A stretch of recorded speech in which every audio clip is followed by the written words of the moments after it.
हमारे शास्त्रों में भी गुरु शब्द के अर्थ में गु शब्द का अर्थ बताया गया है, अज्ञान, और रु शब्द का अर्थ बताया गया है कानिरोधक।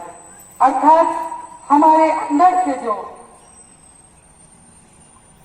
अंदर जो अज्ञान रूपी प्रकाश है, उसे अपने अज्ञान रूपी जो अंधेरा है उसको हमारे गुरु अपने प्रकाश से उसको प्रकाशित करके हम सबको अज्ञानता से दूर ले जाते हैं। आप सबकी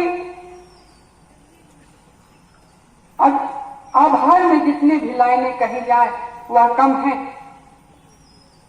यदि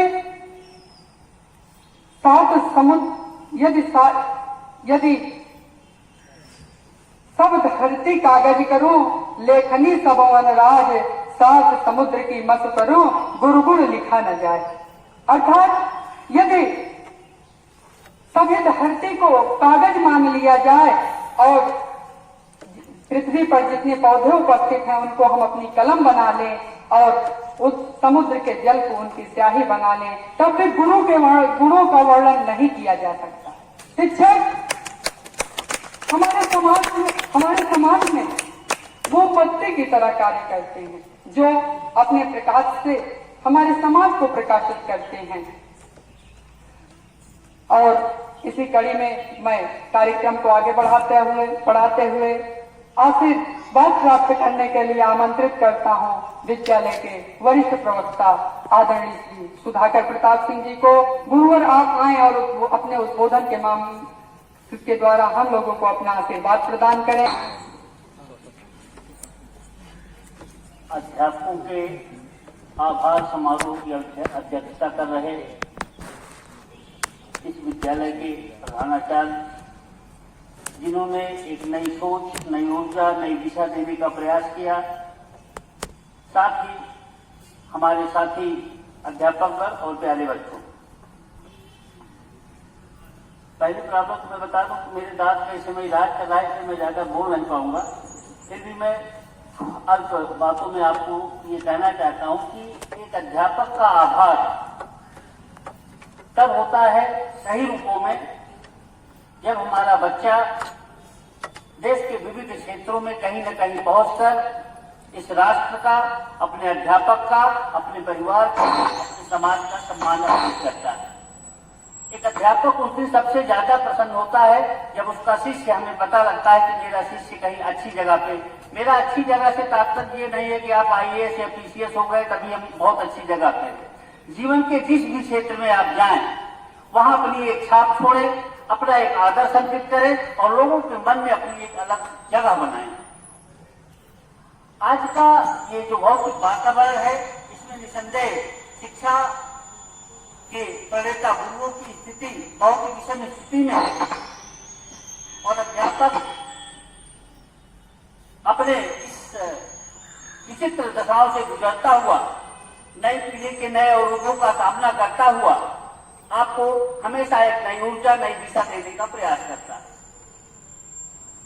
हम लोगों को अच्छी बात ये लगती है कि जब भी आप जाएं, ये जरूरी नहीं है कि शिक्षा को केवल आर्थिक कार्यों के अर्जन के लिए ही लगाया जाए।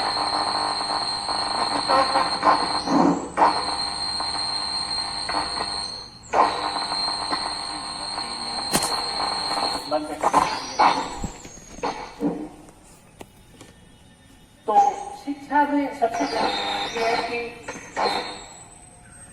आप जीवन में जिस भी लक्ष्य की ओर बढ़े, पूर्ण समर्पण के साथ आगे बढ़े और जीवन के इन आर्थिक आवश्यकताओं की पूर्ति के लिए पहला प्रयास करें।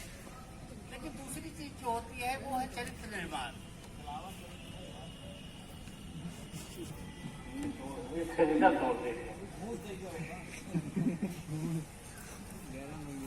तो शिक्षक का ये महत्व है कि माता और पिता जो आपके जीवन के पहले प्रदर्शक होते हैं, उनके लिए भी कहा गया कि माता शत्रु पिता वैरी, ये न बालो न पाठता न शोभते सभा मध्य हंस मध्य बकोय था।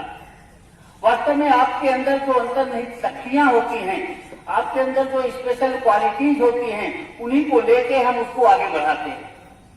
आप जीवन के जिस भी क्षेत्र में जाएं, आज आपको मैं बता दूं कि आपका मूल्य, एक टीचर मैन्युफैक्चरर होता है, उसको भी निर्माता कहा जाता है भूगोल की भाषा में।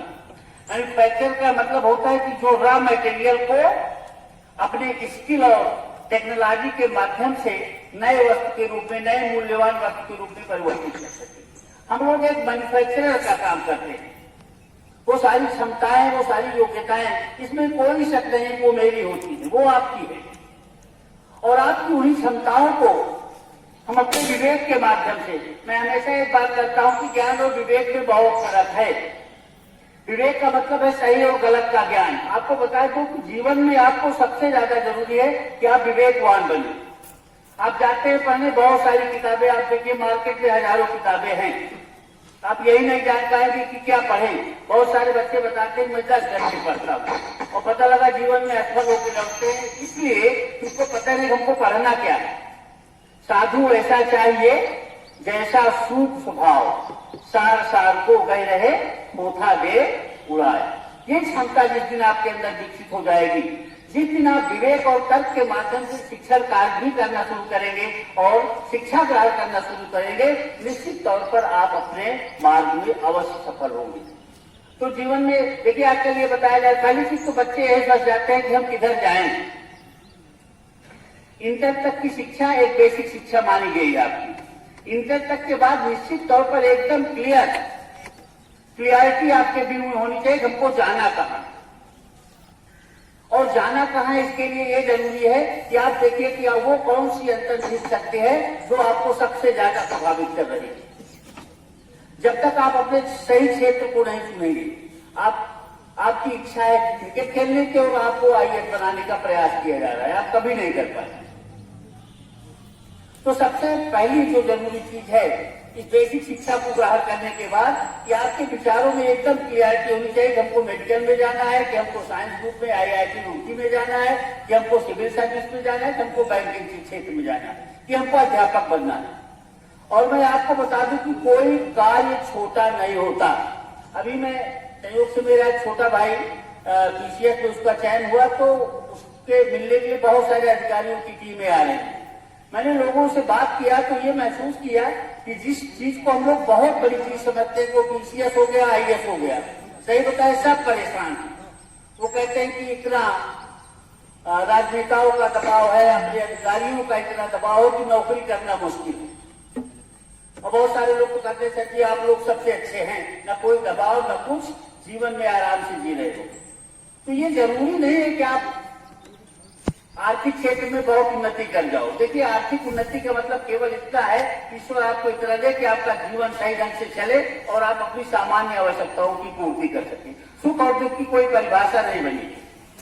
सुख और दुख तो मन के विकल्प है, हजारी प्रसाद द्विवेदी जी कहते हैं। तो कुल मिला के है कि जीवन के जिस क्षेत्र में भी आप चाहें, माने अपने सही विषय क्षेत्र का चयन करें।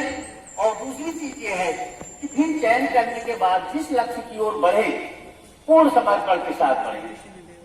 जुनून आपका लगातार कायम रहना चाहिए। 2-3 दिन तो बड़ी इच्छा होती है, 100 मीटर रोज दौड़ेंगे, 3 दिन दौड़ने के बाद चौथे दिन कहीं जान भर गया है, तो बहुत फायदा ना आया है। कुछ लोग जाते हैं 1 महीने जिम करते हैं, अच्छा खासा बल्दी जल्दी देखेंगे, चौथे दिन ऐसे कोनो फायदा ना आया, बंद तो जुनून आपका निरंतर कायम रहना चाहिए। आप ये जानते हैं बिना जुनून के आप कोई कार्य कर ही नहीं सकते।